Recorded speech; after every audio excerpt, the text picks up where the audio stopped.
Welcome back to another episode where I've put the bike on the stand again. As you can see, I've got the stem here showing a little bit of rust around the top bearing race. I'm just going to take all of this apart and hopefully we will be able to check out all the bearings inside the head tube there.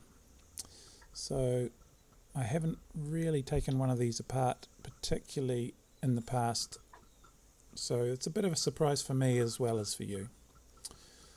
Basically, I'm loosening all the bolts up here. I'm trying a voiceover on this video. I haven't done one of these before, so hopefully this works out for everyone. Okay, loosening all these bolts. I'm just about to open this up, ready for a surprise. And making sure that's all straight. Let's get this open. It's pretty stiff. I might have to spray some WD-40 in there.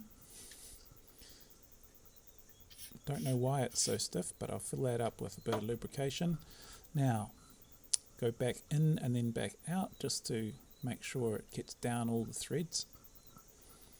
There's a little bolt in there that's wedged in with a backwards pointing metal barbs, but I won't really look into that too much. And what did I find inside?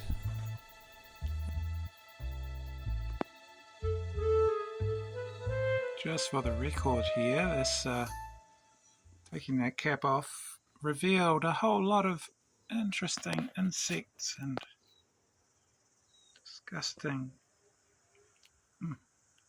Okay, it's a inside the cap of the stem bolt we have a interesting array of mason bee wasp nest, which shouldn't be there.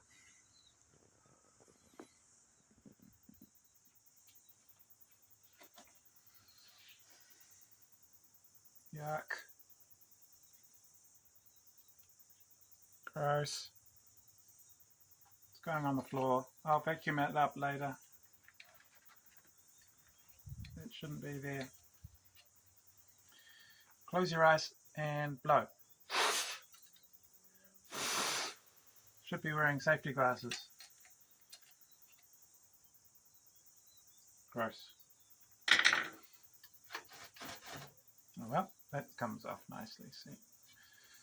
Okay, so that stem is bolted straight onto that vertical part, which is in turn connected to the forks.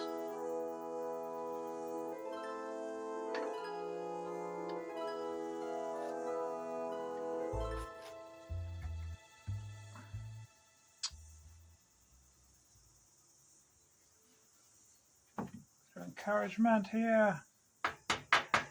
No. Okay, bad. Bad. Don't hit things.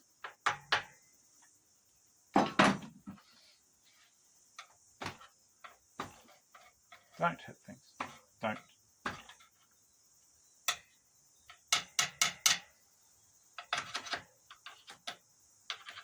Go back down. Okay, now we'll sand that up. Like I should have done earlier. Never underestimate trying to do a shortcut.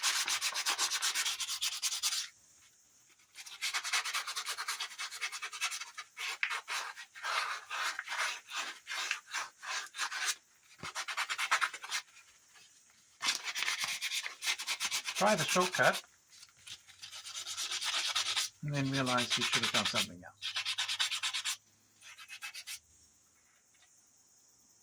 Nearly.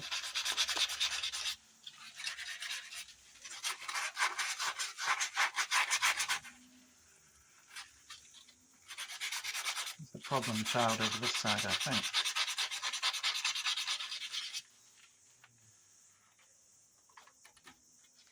Okay. Let's get these things. These are spacers. We probably don't even need so many spacers. That just lifts the height of the stem up. I am a tall person, though. Okay. After taking that off, what I did was hit that down a bit, loosening it up. This is held in just by a cracked plastic tapered washer, and now the whole thing can split apart. There's, oh shit, okay, this is what I was looking for. I wanted to grease this up. It was running quite smoothly, but this top and bottom bearing, I would have thought the bottom bearing would be worse, but this is the top bearing of the head tube, and then down here, guess what that one's called? It's not looking too bad, but we'll clean this up and we'll come back to it in a minute. Okay, we are set up over here. Just going to do a quick cleanup of the parts associated with the stem and head tube, which are all these bearing races. And this little rubber thing here is just to hold the dust cover, stop any, as the wheel spins around, the dirt flicks up into this area. So this piece of rubber sits in there and stops any dirt going into the bearings. And as we can see just there, I'll just clean that up a little bit before I get the petrol out. Well ventilated area for your petrol work is required. So you can see that shiny line is where the bearings run around in. And before I took it apart, the whole thing was feeling quite good. It was not loose at all. A symptom of worn out bearings is holding the brakes and wiggling the bike back and forth, and if it makes a little knocking noise, you can pretty much guarantee these things are worn out. So there's that one. Where's my other one gone? Let's get everything to clean up here.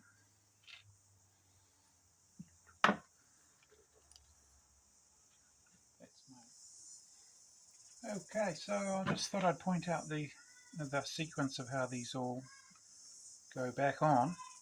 You saw me undoing this before. That has its own little dust cover. That stays on there. These are all going to get cleaned up in the petrol in a second.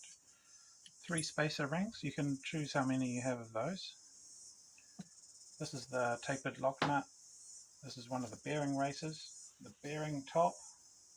The head tube's in there.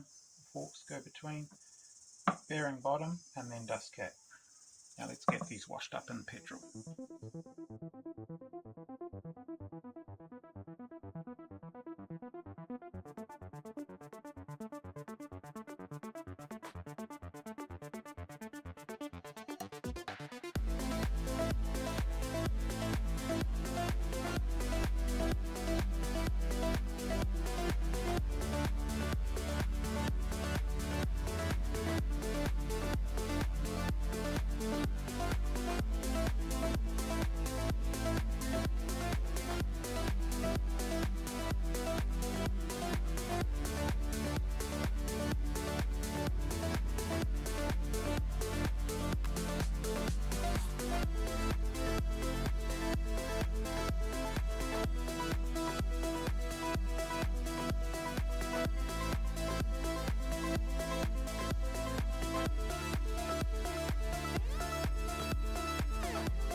So yeah, I've just got into this heavy hardcore pitted rust on this bearing race with a wire brush on the end of a drill because it was not coming off with the usual sandpaper. What I've got for this is a bit of steel paint that's going to preserve this much better than the original factory paint. I don't know, this was probably just overly sat under a deck for too long. So we'll put a bit of paint on this. Actually, no, I'm going to use the wire brush on the stem as well, and then we'll paint this all at the same time.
Doesn't seem right to do a time lapse when you're doing painting, although it can be as boring as watching paint dry. This is metal paint direct to rust, which is perfectly suited for this bike. I've given it a good shake, but I'm going to give it another stir with the trusty screwdriver. Get all the different stratified paint layers as it sat on the shelf for a little while, this thing. All mixed together. Possibly shouldn't scrape the bottom of this metal part with a metal tin with a screwdriver. That's looking pretty good.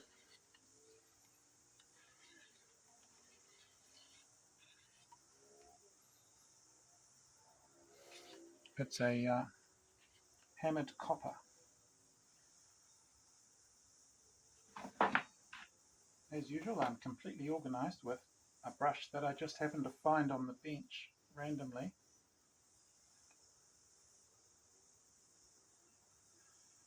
We will put that over here.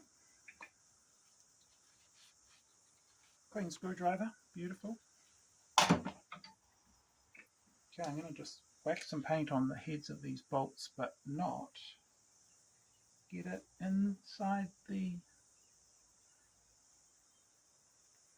drive area of the Allen key, because that'll just ruin my day. Is this looking any good? How many coats am I supposed to do on this? Not then. 2 coats are required. Okay, 2 coats.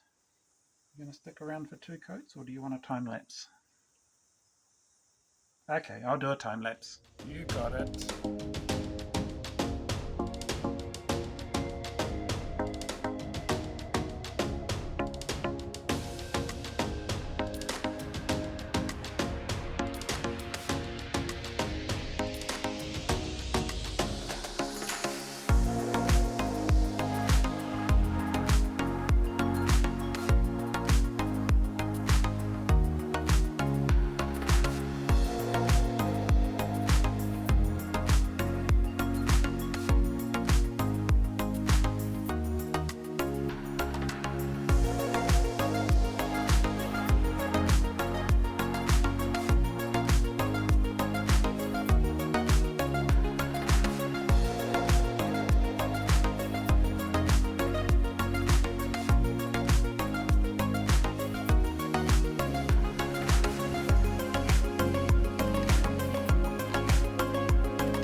coat of paint on all the parts that I cleaned up with the wheel, the wire wheel. Now I've got a soggy old paint brush, and the best thing about working on bikes is it doesn't really matter. Clean up your paintbrush in petrol. Look at that, beautiful. And then use the same petrol to clean up the forks. Now this is, of course, we're keeping our clean area with all the paint stuff totally separate from the greasy area of the forks cleaner. Not. And I'm going to just commit that crime because I'm going to just clean this up now, and it won't even matter that it's near all the clean area. And you'll forgive me.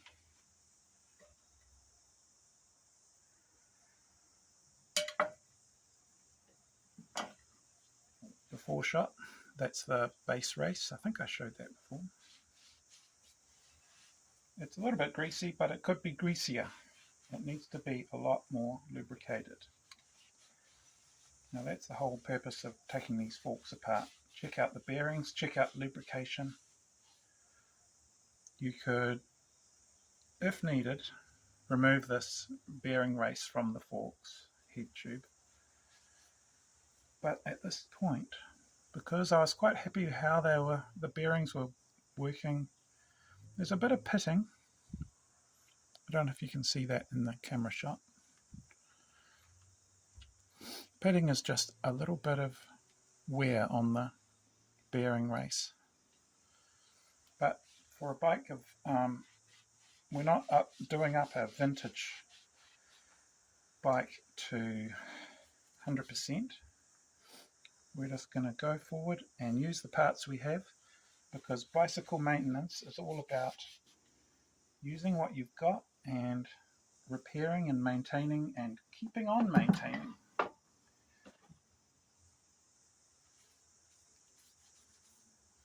Okay, so that's all cleaned up. There's nothing wrong with that. And I'm going to put all of this back together, but only after that paint's dry. Let's put this on here first. Let's have a look. How beautiful it looks. Nice. Now that reminds me, there's another bearing race that fits on top of that, which is all part of the bike frame. Let's move positions.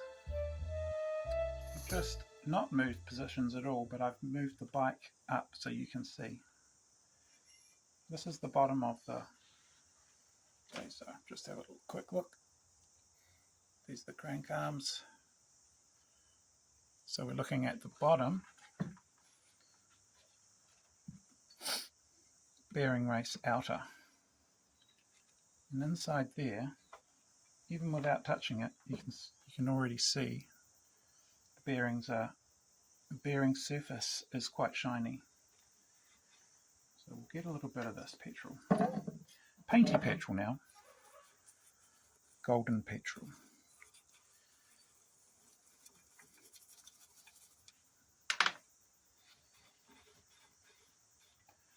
The only thing that was really rusty about these bearings was the top outer bearing race, which I've just painted that hammered copper.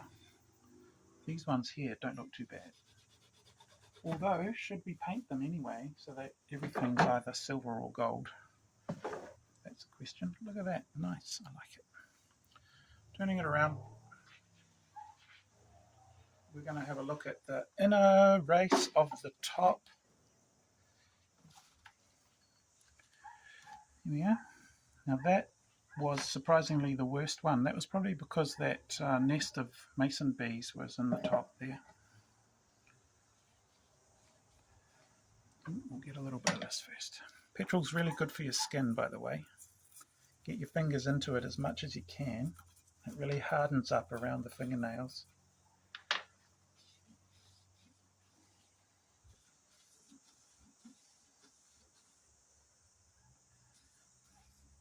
Okay.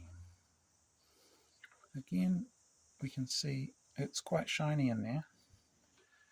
So, pretty happy with that. There's a lot of oxidation around the aluminium where or aluminum, as the Americans might say. This is quite universal around the whole frame, but where dissimilar metals are touching and also water is present, you're going to have a lot more oxidization of the aluminium there. It's even just quite active.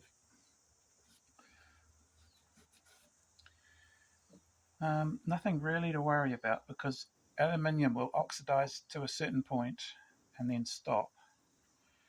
This is the hope. But if it keeps going and it keeps reacting chemically, it can just eat away at that. So possibly we should sand this off and give it a little spray coating with some clear if we have some. But in good time, that's going to be the painting stage of the bike. If we're going to clean it up, and if we're going to paint it, it'll be silver because that's a silver bike. But potentially, I don't mind because I don't want it to get stolen, and if it looks a bit rough, that's all to the good.